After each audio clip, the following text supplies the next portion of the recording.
ladies and gentlemen, our moderator, you may know him as crewman number 2 from Star Trek The Next Generation for like 10 years. He's done a lot more than that. He was a very tough biker and fun to lead. Chucky and Broken Badges.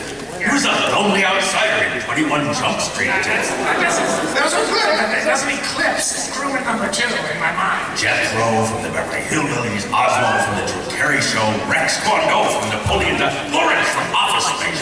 None of these rings a bell. No, that does not ring a bell. I'm just going to go with the crewman. Crewman number 2 from Star Trek The Next Generation, Dietrich Bader, ladies and gentlemen.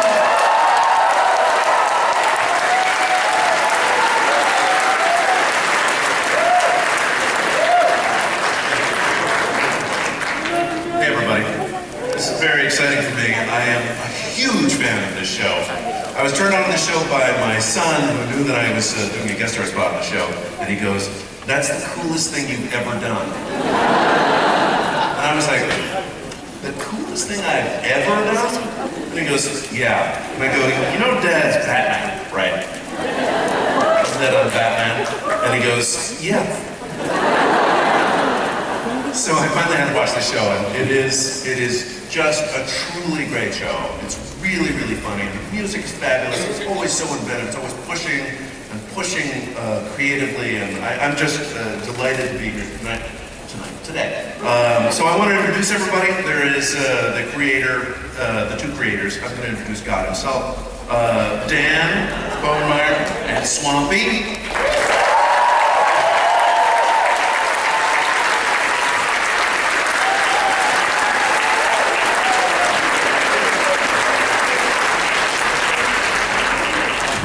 And of course, Vincent. Come on.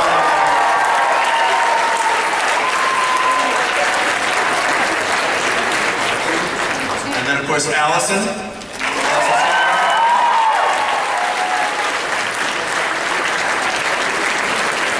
And the fabulously talented Olivia Olson.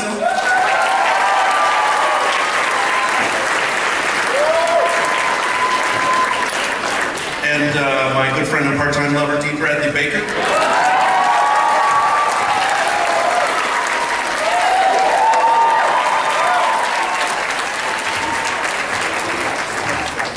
Well, my first question obviously would go right to, how many episodes have you guys done? We've done 126 half hours at this point, and we're in the middle of 4-hour-long specials. That's just an immense amount of work. But correct me if I'm wrong, because I'm not like a mathematician or anything, but that's more than 104. No, we don't want to talk about that. Well, did you think when you wrote that song, that particular lyric, that you were gonna, you were like, whatever. Well, what we thought was, Disney usually picks up 52 episodes. Right. The limit that they do, and it's like, So 2. That would be 2 per episode, because it's 2 11 minutes and a 22, and we thought, well, that'd be 104. That's perfect. And somebody had told us there were 104 days. Let's be honest, we're animators. Math is not. And we always say that, okay, there's been more than 104 episodes, but we've never said that only 1 episode happens in a day. In a day, right? It could be later in the day. They have their 10 to 11 episodes, and their 11 to 12, and they break for lunch. They do like 3 episodes at night. Sure. Yeah, It's a busy day. Yeah. And so how many songs, like, it averages probably like 2 to 3 songs an episode, right? Am I wrong? Over 300. Yeah, it's like 350 songs. Wow. So, And what was your favorite to write? I think it's probably Summer Belongs to You. That was the one that was we were sort of structuring this build up to a chorus, and then when we got the chorus we wanted going into that, the chorus just came out of us sort of all at the same time. That's cool. My favorite one to write was actually the Rick. Rick. It's fun because the song that we pitched them didn't work. Okay. So I was sitting there at the end of the table and I went, okay, how about Rick. It's good. It's fun. And everybody stopped and went, that's really good. And Dan turns to me and says, that song took as long to sing as it did to long to write as it did to sing. You realize there's only 3 words in the lyrics of that. You missed one. That's true. We were up late last night. Yeah. So, one of my favorite songs was Busted. I don't know if you guys remember that, but Olivia, you're just so fantastic on that. You recorded 2 versions of it, right? Yeah, we did extended version of it, but I didn't like the extended version as much. that was only me singing of it. And we actually recorded we did sort of the Weird Al version of that song for the Wizard of Oz episode. We did one called Rusted, where we sort of like did our own parody of our music. I like that, it's kind of good. Now, Dee, have you ever sung a song on the show? No, I have not. Harry's pretty quiet when it comes to singing. Yeah. Question for you too. Does a platypus actually make that sound? Did you like do research? No, that is a fake sound. That is a completely fake sound. I walked in, they showed me the picture, they said, what do you think that sounds like? It needs to be a simple little sound, and that's kind of the gag. There's no expression that we need in particular, just something that seems to fit. I tried making 3 sounds, and Swampy said, okay, thank you, you can leave now.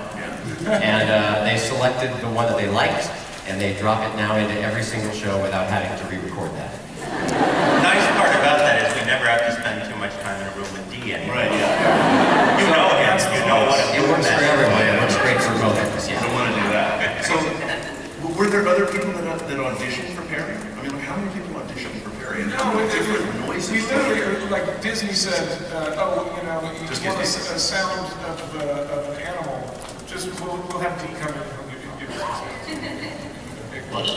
Dee does every animal that you can possibly imagine. He's one of those guys. But I like this.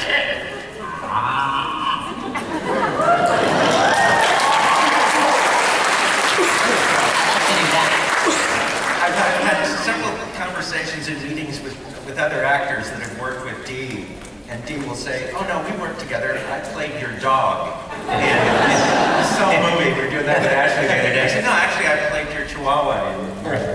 I love that. Yeah, in the clip they showed that had all the animals singing Happy Birthday. Did you do all those? I was all the animals, and I was told to sing the Happy Birthday song without singing the Happy Birthday song because that costs money to use the Happy Birthday song. So it was just pick the animals and do something that sounds like Happy Birthday, and that's what I remember doing it.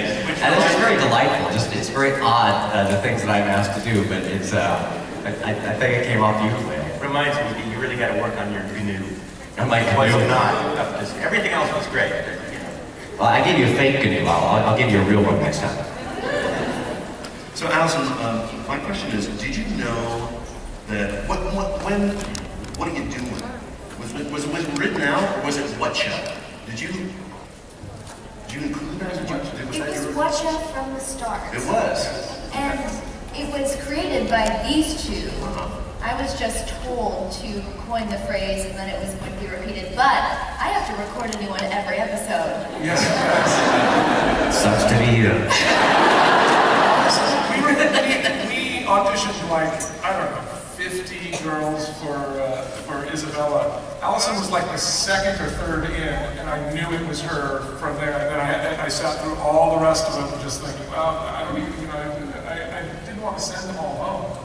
But I was sure it was you. Please, work is slow. Send them home. She sounded just exactly like Isabella sounded in my head. She was like when I looked at the drawing and she talked. And I think Swampy was in that. I think you were still in Europe.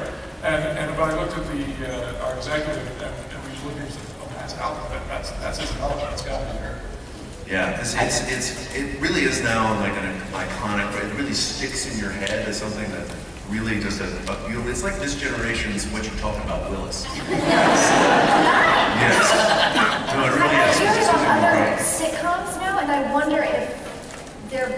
Yes, whenever everybody says that, I'm You're wondering. totally doing an Isabella thing right now. Oh, is that right? You hear it. I don't want to own that, but I kind of want You're to. gonna. It's yours now. I love hearing that in all the different languages the show is translated in, because it's not the same rhythm. Yeah, and it's really cool hearing all those versions, and they all keep it cute and sweet with that same rhythm. It's really nice. I love being self-referential, so I'm going to be right now. We had a party on the Drew Carey show when we were internationally syndicated because they looped all of us, you know. And it was funny to watch myself in Japanese and all that kind of stuff. But the guy who did me in Spain did Oswald as if he was retarded. And it was about 5 shows in. I got really offended by that. I was really upset. And Ryan was teasing me about it. I was like, no, it's not okay.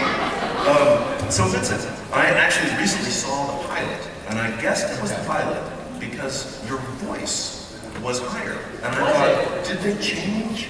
Did you ever notice No, that? but I changed. You changed. You went through the change, as we call it.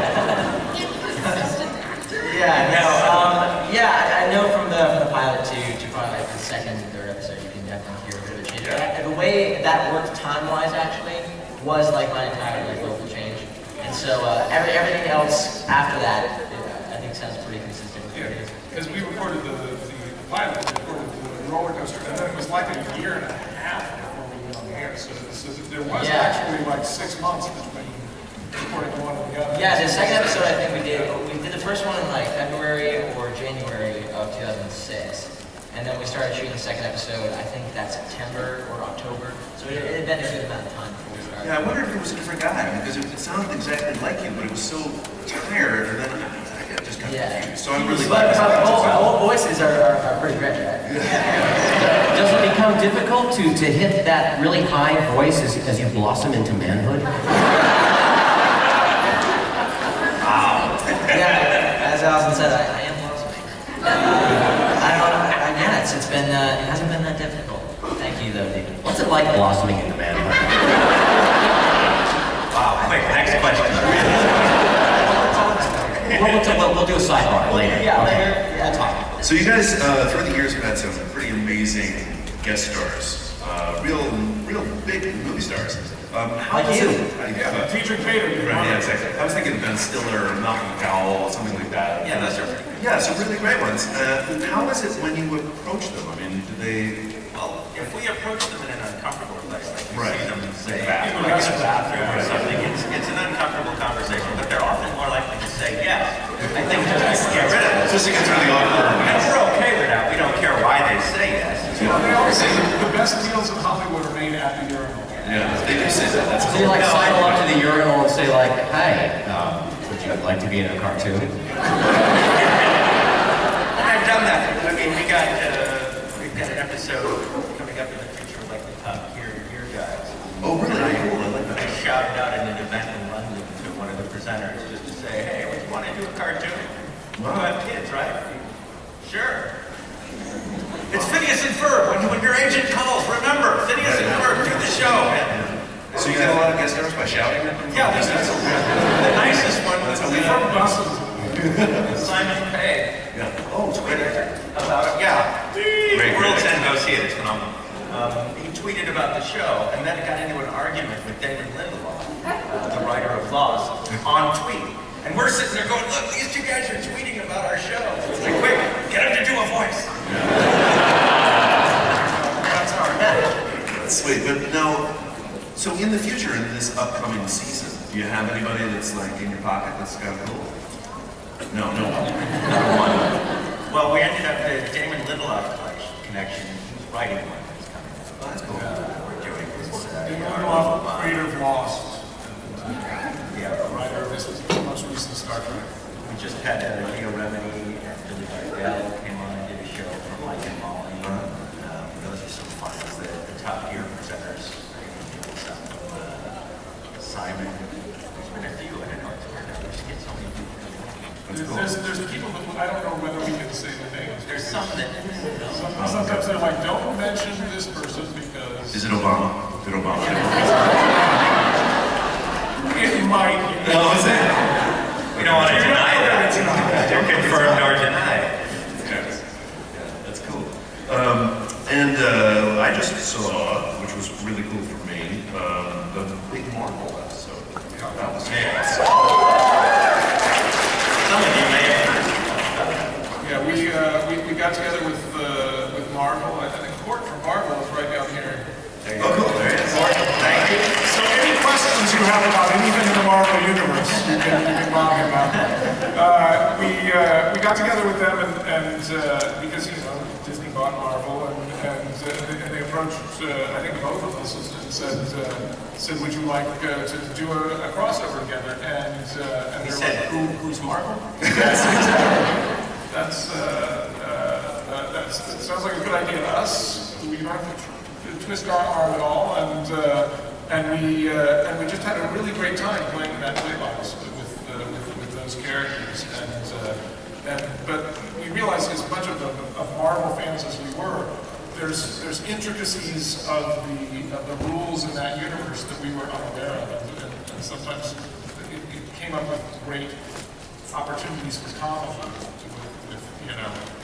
Nobody can pick up Thor's hammer except for Thor. It doesn't matter if somebody else has his power. It's about responsibility, about worthiness, and so we had a lot of things that we run into a roadblock with the story and go, oh, but we can use that for a common moment, and we had just a really great time here. And we did also John, all the people over there. This was a huge leap for them to make.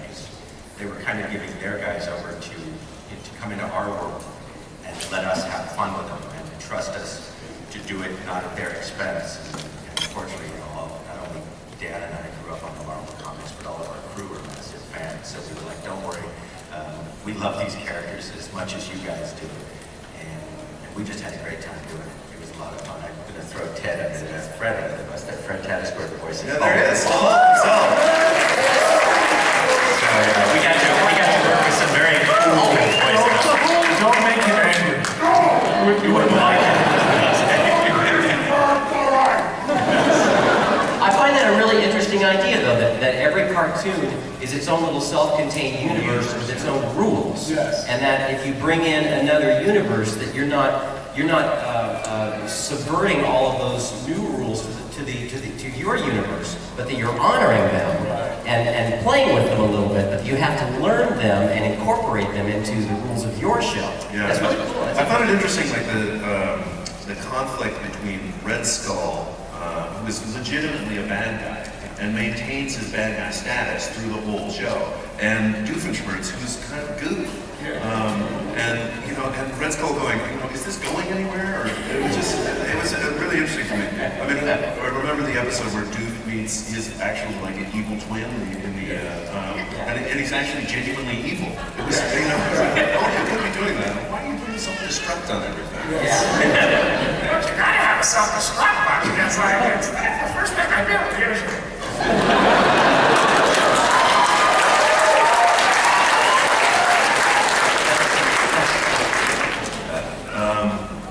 So I thought we were going to run the Marvel thing, or? I think we could probably do that. Oh yeah, we're getting to go ahead.